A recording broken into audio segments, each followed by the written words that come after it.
Alright, this story's for a good old RJ out there. So we're watching this movie called MILF. And hanging out in Discord. So here's my first MILF story.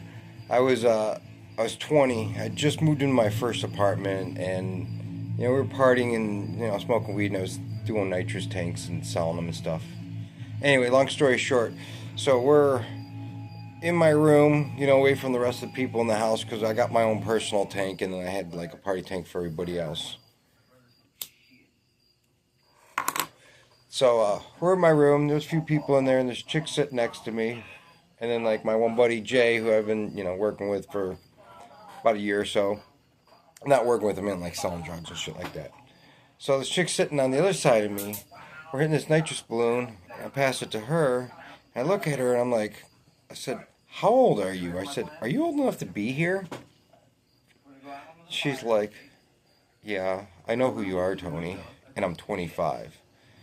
Like I said, I'm like 20 at the time. And I'm like, okay, cool. So we're passing the balloon, hitting the joint, passing the balloon, hitting the joint.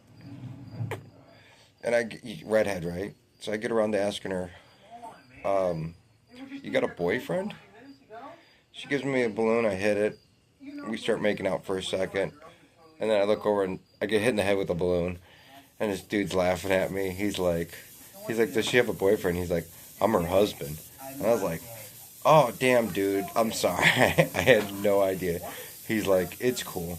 And the funny thing was, it's like I used to I banged her for like 3 or 4 years, and I would go to his place. He had a couple different places, but like you know, another part of the story is I'd go out and I'd trade him heroin um, for some weed. He lived out in the sticks a little bit, and so I drive out there. It's a 40-minute drive. So if I was sleeping on his couch at like 4 in the morning, it wasn't like a big deal. When he got home from work, we'd go out to his garage. He'd toot a line of coke, do a little heroin. I don't do that. I just smoke weed and hang out. And he's like, "Oh, don't tell my wife." And I'm like, "All right, man, it's cool, it's cool."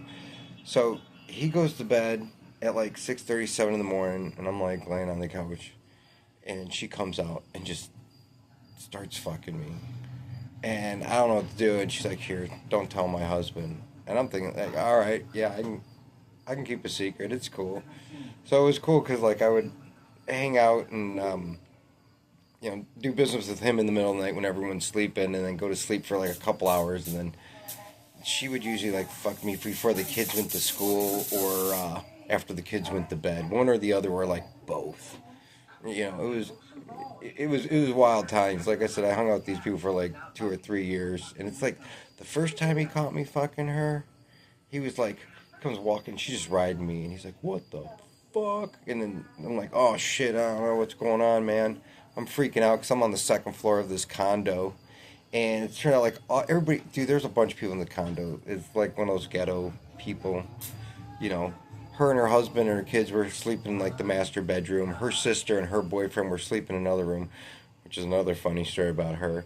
And then their uncle Ralphie, which was like the big fat dude that just thought he was pimping. There was a stripper chick in the basement, which is another story about her. And then her babysitter, which is a whole nother story with that chick too.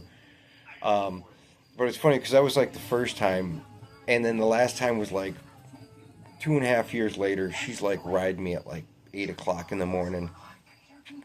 He must have woke up to take a piss or something. He comes out, he's like butt naked, no clothes on, and he's like, "What the fuck?" And I got her like leg over my shoulder, and I'm just like railing around the couch. And I'm just like mid stride, and I stop. We both look at him. He walks straight out of the house, got in his truck, and just like drove away. And she's like, "Well, you better fucking finish because he ain't coming back."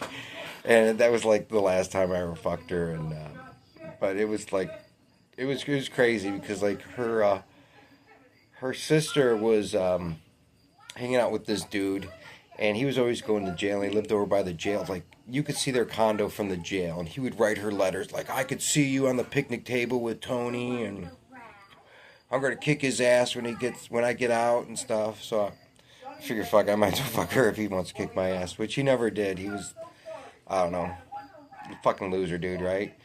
And then like her babysitter was always hanging out and getting high.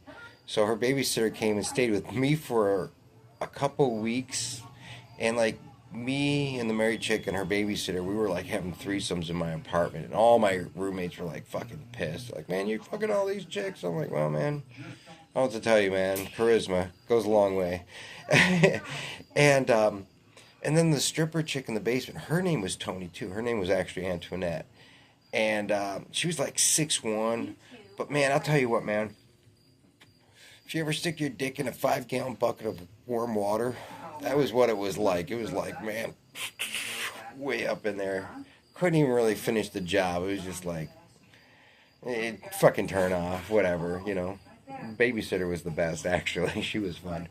But yeah, long story short, yeah, that was my first MILF, guys. First of quite a few.